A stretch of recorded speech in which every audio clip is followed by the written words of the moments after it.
Okay, so I got a phone call in the middle of making a video. So I'm not going to redo it. I'm just going to pick up where I left off, and that was with PETA's memory and how awesome I think Suzanne Collins' writing was with that. So like I said in the last video, I thought that she did a great job of making you think that he still loved her. And so what I was saying was that he loved her unconditionally. And I think that love, when not tested, isn't necessarily love. And so, especially in fiction. And so the fact that she had to lose him, and he in a way had to lose her, like, I liked that. Like, it made their love more real. Because now he always has to have this issue of, do I trust her? And that's kind of what you really have in a real relationship, is do I trust them? And so I thought it was great, and I thought it was nice to see PETA that way, and I think it showed Katniss how important PETA was to her. And I know some people don't like in the epilogue, which is what I'm going to talk about next,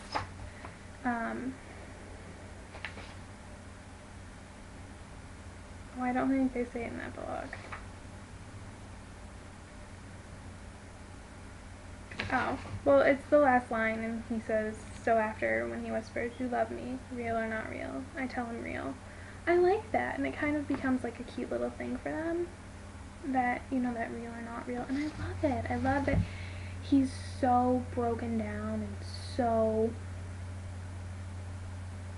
like, he doesn't trust anyone, so he has, but then he gains his trust by asking real or not real. Like, he's able to build that. I don't know, I just think it's fantastic. I don't know, I love it.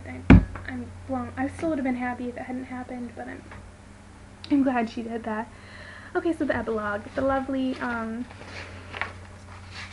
like not even two pages.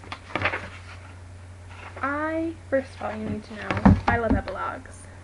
I read romance novels, which I'm going to start reviewing on this channel, and romance novels, especially historical romance novels, have epilogues most of the time. So I like them. I like knowing what the characters are doing in the future. But they are hard to write, as suggested by the atrocity that is the Harry Potter epilogue. Now, I belong to several Facebook groups, one being Albus Severus is a horrible name, and that authors shouldn't be able to name fictional children. Now, what I think is weird about that is that they name regular characters just fine, but fictional children, they suck. Harry Potter, read the epilogue. Twilight, I don't even know how to say their daughter's name. It's a crazy name. What authors need to remember, and this is just a side note, names for children don't have to have meaning. I promise you. My name, well, actually that was a bad example. My name does have a meaning. But most people don't name their children for any particular purpose. Even mine is stupid. So, it really doesn't matter. Like, it really, really doesn't. And Suzanne Collins completely bypasses that by not naming children, which I loved. I think it's great that she just has this boy and girl dancing, and that I know some people probably think it's a cop-out to make Katniss have kids, but it's not like she has kids right away. They wait for a really long time, and she makes that choice and that sacrifice for PETA, which is why it's such a sweet thing for her to do, because he wants children. And I love that, and I love the little the song that they sing. And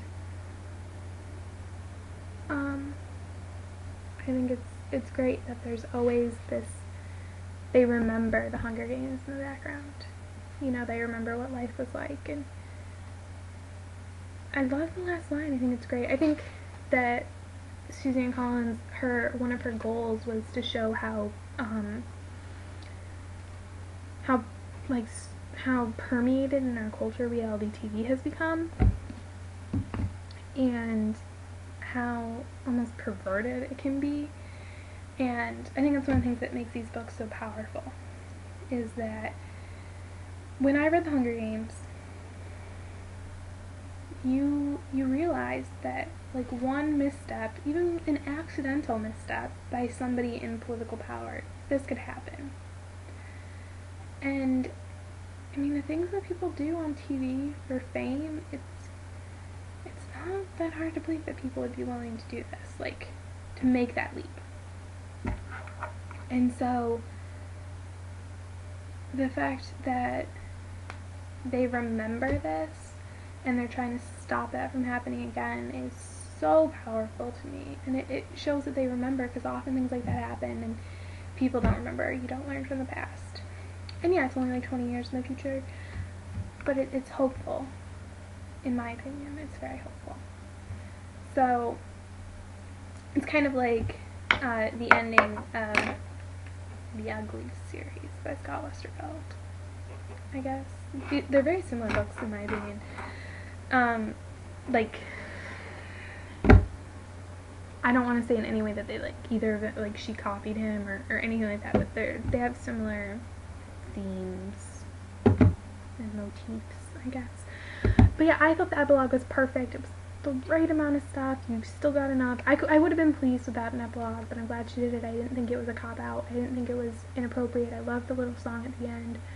I really did. I'm glad that she just focused on, like, Katniss and Peeta and their children. At like 2 pages. So I liked it. Bye.